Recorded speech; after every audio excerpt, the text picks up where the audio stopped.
What's up, everybody? Big Herc, fresh out. About to do a public speaking engagement at Oxnard City College. About to talk to some kids. They got a program called GULD, Growing Up Locked Down, and I'm gonna be on one of the panels. So I'm gonna go and share some of my insight with what I've been through to some of the kids and some of the people there on the panel, and hopefully be able to enlighten some people on what's really going on in the system and share some hope. Just arrived at Oxnard College, getting ready to go see who I'm gonna be speaking with on the panel, and make the best out of a good thing. Hopefully I can, if there's some kids here, I can reach the kids, and if it's adults here, I know I could hopefully shed some insight on some different subject matter for them on this whole juvenile lockup thing. All right, follow me on my journey. I've been in the feds. I did almost 8 months in the feds. I did 3 months, 28 days in juvenile hall, and I did 2 years, 8 months in California Youth Authority. So I know a little bit about the system and how it works and the mentality as far as what it takes to succeed. I didn't grow up in like a really bad home environment. I was a straight A student. I did typical stuff kids did. I skateboarded, BMX, break dance. Didn't really start getting in trouble till I was probably 15. And mom's going through a divorce, and never really knew my real dad. Had a stepdad. So I had a lot of resentment as far as like males and just authority and just trying to figure out who I was, because I never really had that mentor figure. And so I had a lot of anger, and I got into trouble, started selling drugs, got caught up with the juvenile hall, stayed out of trouble for a little while, and then got caught up again, hanging out with some friends, got caught up in a home invasion, trying to rob a drug dealer, got out, stayed out of trouble for a while, still had kind of like the gangster mentality because I hadn't like really broke that cycle yet. So got caught up in a bank robbery, high-speed chase, and I got 10 years, so 120 months in the feds. During that time in the feds, I really had time to think. I mean, when I was in juvenile hall, you're around a lot of other guys who are young. You don't really have a mentor, a lot of knuckleheads, a lot of just negativity. And then even in youth authority, I did some positive things. I competed in a bodybuilding show. I did art contests, but I didn't really have anybody kind of supporting my any passions I had or any goals. I just kind of was just living. I didn't really have a purpose. And then when I got to the feds, I really thought about the time. And when you see people in the feds that are old enough to be your grandfather, you kind of think about things differently. At least I did. Being that I had a pretty diverse upbringing. I grew up on a military base. I had a lot of different friends. I was able to kind of network and meet a lot of different people, but it put a different perspective on life and just what my purpose was. And the thing about jail, whether it be juvenile hall, state, federal, is they push racial division. Blacks and Mexicans can't hang together unless you're from up north. Whites and blacks can't hang together. Whites and Mexicans can to a degree, depending on what yard you're on, what institution. Asians keep to themselves. Hawaiians got their own clique.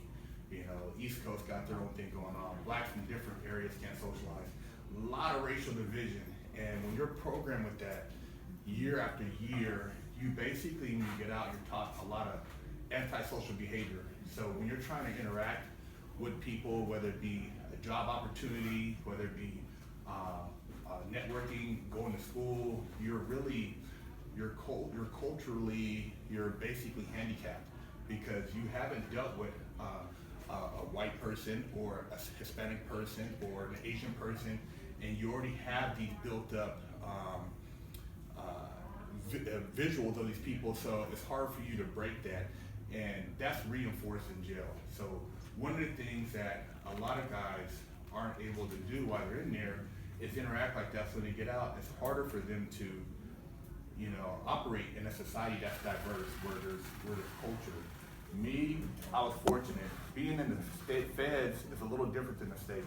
State is a lot more intense when it comes to racial divide, and it's just a different type of mentality as far as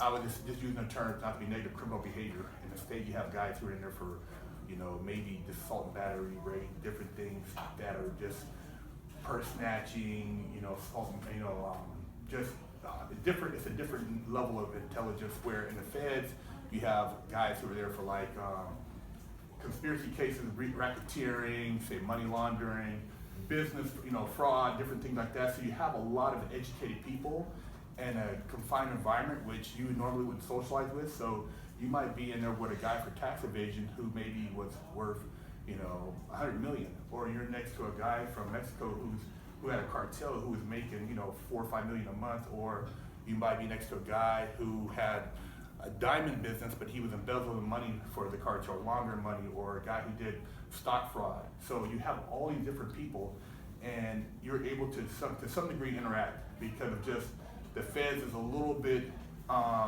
it's a little bit more open when it comes to that. So when I was in the feds, one of the things, once I got there, one of the things I kind of made it a point is to not buy into the system. I never considered myself an inmate or a convict. Whenever a guard or somebody called me, said, hey, inmate or convict, or usually it's inmate, I didn't answer. And then they would be like, hey, did you hear me calling you? I said, yeah, my name's Mr. Timmons.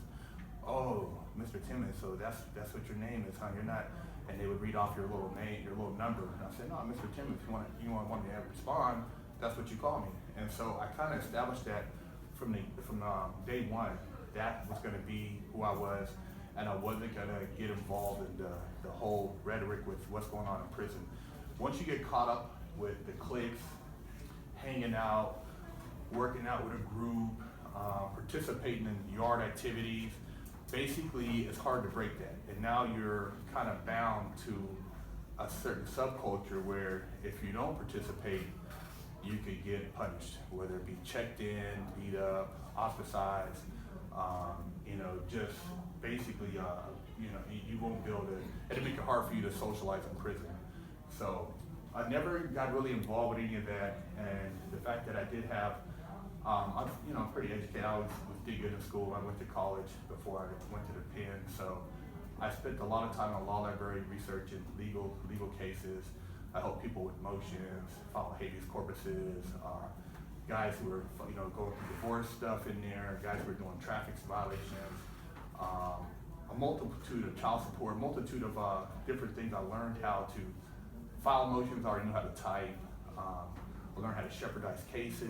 I learned how to do, so I spent a lot of time in the law library, and that helped me because by being in the law library, it kept me off the mix, and a lot of guys respected me, and guards and wardens respected me because they knew that, hey, this guy is in here, he's educating himself, he's not hanging out, he's not gangbanging, he seemed like he was a little bit more poised for something else besides just doing time.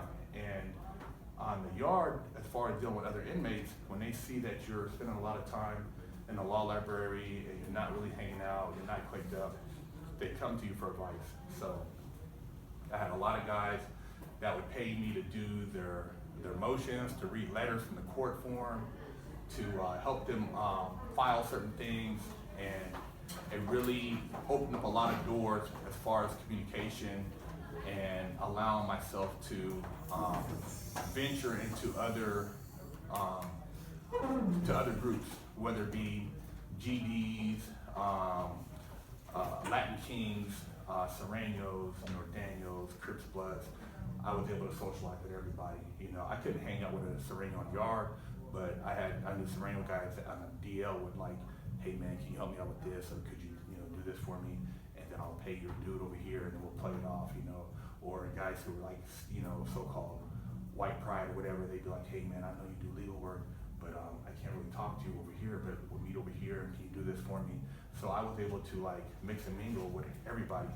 One of my best friends in there was a white guy, had an Asian friend that was Korean, we hung out real tough, had a guy from Belize, had a couple Hispanic guys from up north, and, just a mixture of guys, and we would have study groups, we formed our own study groups, and we would basically research our case to see if there was any loopholes or ways we can get out early or look for new laws that are being passed. But this is how I did my time.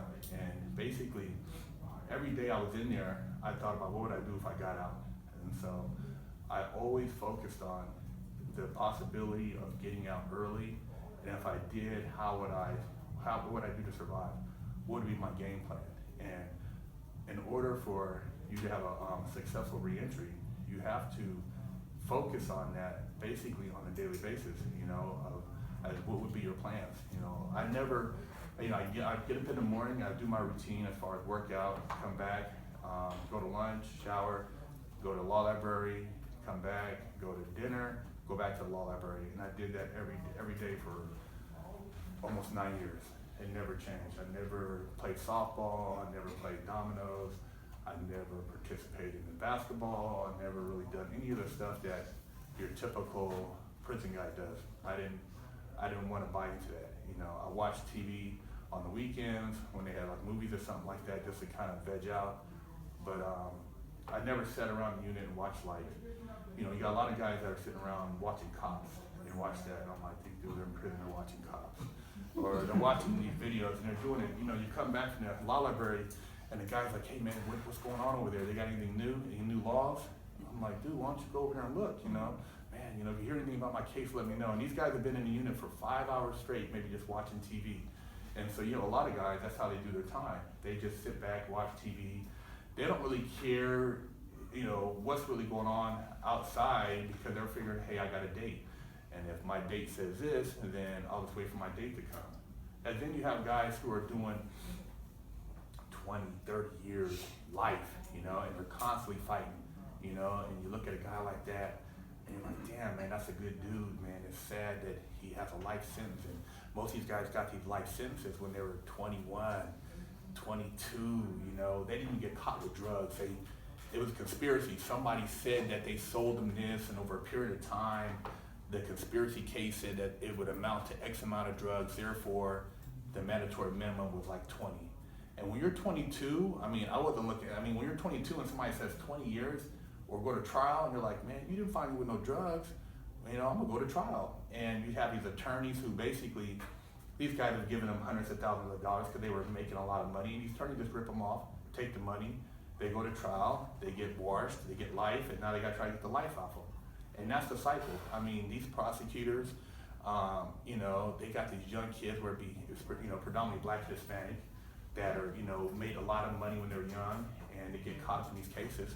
And basically they're throwing a book at them, and you're putting you in a position where you almost gotta take the 20, and you gotta calculate in your mind, damn, I'm 24, I'm 22, I'm gonna get out when I'm 40, 42, and you got to rationalize it. Otherwise, you get convicted in trial, and you get life, and then you got to constantly fight for the next 15 to 20 years to try to get a retrial or try to get an appeal to go through and get the life off. So you got a whole group of guys in the feds that are doing that, and in the feds, there's no parole. You don't go to a parole board. You don't have a parole hearing. It's just basically you doing time. There's guys in there,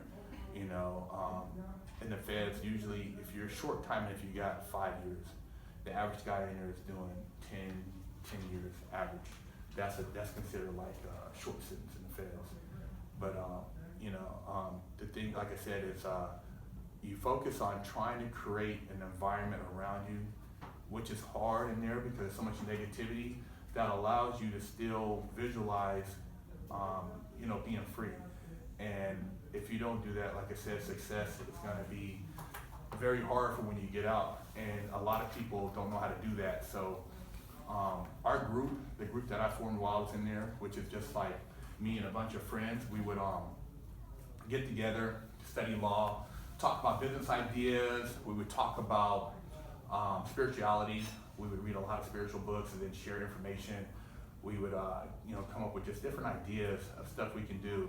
And based on who's getting out first, that person would be the lead person, and say they would try to set up something to help the next person get out, whether it be a place to parole to, or whether it be possibly a job hookup, or a car.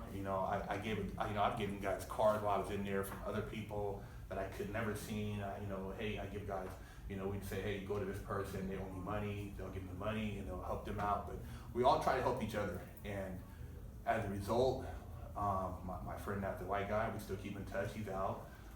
My Asian friend, he helped me when I first got out, helped me buy my first car. I haven't seen him in a long time, but pretty much everybody else I talk to, my one friend I see once a week, the Hispanic friend, we all keep in touch. We all still have that bond, and we all try to reach out to each other and help each other out on the streets. And when we can, if there's anybody that was still in there that we hung out with, we try to give them something positive to give back.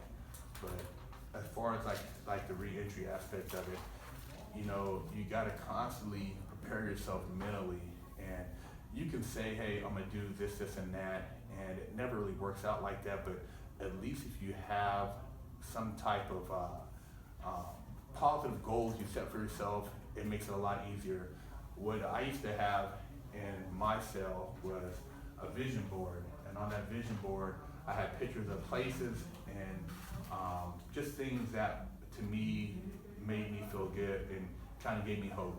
A lot of times guys that were in there that were maybe hardcore gangsters on the street or drug dealers, they went and worked Unicorn, which is basically like slave labor in prison. You work for pennies on a dollar, you do mechanical work with us, Humvees, military machines, whatever you're building on or working on, they have these factories in prison that they employ these inmates to do cheap labor that they turn around and they got government contracts and they make a big profit off of. I never went to do that because I always felt that I was degrading myself, regardless of the money. They try to make it sound, oh man, I'm making $300 in prison. That's nothing. Those are peanuts, But guys, do that because they don't have any family support. They don't have anybody taking care of them on the street, so they work in these places to try to buy things while they're in prison. Me, I didn't do that. But anyways, you gotta create some type of game plan. And like I said, I had a vision board, and on that vision board, I had pictures of a nice house, nice cars, different things that motivated me every day to kind of hold on to a dream. Where a lot of guys are like, well, I'm just happy to get out and work or get out and maybe just hang out, whatever the case may be. I always had bigger plans, and guards would even ask me, oh, you think you're gonna get out and live like this or have this or do that? I'm like, yeah. They're like, yeah, right, because these guys have maxed out already. They're working in a prison and they're not gonna do anything else besides that. They don't have any big plans or any motivation to go beyond that, which is all right with me if that's what they like, but don't knock my dreams. My dreams are what they are. And I've had guys used to actually try, I've had a couple of instances where guys actually want to almost try to fight me because they were like, why are you in the law library? Who you think you are? Didn't you do a bank robbery? I'm like, yeah. Didn't you get caught? I'm like, yeah. Well, why are you in there trying to fight your case? Why don't you just do your time? I'm like, dude, why don't you do your time and mind your business and let me do my time? And if I was probably a littler guy, I probably would have had a lot more conflicts. But a lot of guys see me work out all the time and they didn't want to test me. But guys, you would have that type of situation where these guys are so ignorant that they were mad that you were trying to elevate yourself. And I had a lot of guys used to call me like, oh man, Marcus thinks he thinks he's better than us, he thinks he's white, he thinks he's a black Mexican because he hang out with the Mexicans or blah blah blah blah blah. But the same guy who say that would go to my Mexican cellmate and be like, hey man, I got this paper in the mail. You think you guys can hook it up? I know you guys do law work. And I'm like, that same dude, and this guy indirectly would give my Hispanic cellmate commissary that would go to me to do his same paperwork. So I'm like, and then he'd see me and then hey man, what's up man, what's going on over there? And he would be so jealous because it's just like they don't offer nothing, being a shot caller or some hardcore dude on the street, you barely have your GED, you have no education, and that's all you have. So they're intimidated by anybody who has an education or who sounds somewhat intelligent, and that creates a divide. So you have people where you can't even work with them because of just ignorance at that level among just the races. And it was in my Hispanic cellmate had it to where he was studying, but he had to spend so much time hanging out with these other guys because his association with a particular clique, so he had to kind of balance it out. But me, because I never really got involved with that, I didn't have to really entertain it. Even though I came from a neighborhood where there was a certain, group of people, but when I got to prison, I let it be known that, hey man, I'm not rolling with anybody just because they're from my city or because they're claiming crip or whatever the case may be. I'm not gonna obligate myself to participate in that because, for one, a lot of these guys, I'm not gonna let no guy tell me what to do who's ignorant, who can't even, maybe look up words in a dictionary, call shots for me. I already got a warden and guards telling me what to do. Why am I gonna let another man who's running around here, 40-something years old, 50-something years old, trying to be a gang member, can dictate my life while I'm in prison on top of it? So I never put up with that. I never entertained it. But these are some of the things that a lot of guys are faced with. And so when they're trying to, prepare themselves, they're constantly dealing with issues on the yard, in the units that are political. And so that plays a big role. And, like I said, if once you get involved in that stuff in prison, it's hard to get out of it. And even if you go to another institution, people send kites, to other institutions, which are messages. Hey man, this guy's over there. If you checked in, they're gonna know about it. If there was a riot, you didn't fight, or you ran, they're gonna know about it. So you can't really run from anything in prison. You gotta, it's gonna surface. Whether you got guys who maybe were, have some sexual issues on another yard, and they come here and they try to act like they're cool, and dude's like, man, this dude on the other yard was hanging out with this dude, and we're right back in the same boat. So there's really no escape. It's a big circle. So it's very, for a lot of people going in, if they don't know how to start their program off, and once they get caught up in something, it's hard for them to turn that program around. But you have to carry it the same way you came in when you leave. But the preparation, going back to that, it's a mental thing. Like every day I used to think about, man, if I got out today, what would I do? What opportunities would I be able to capitalize on?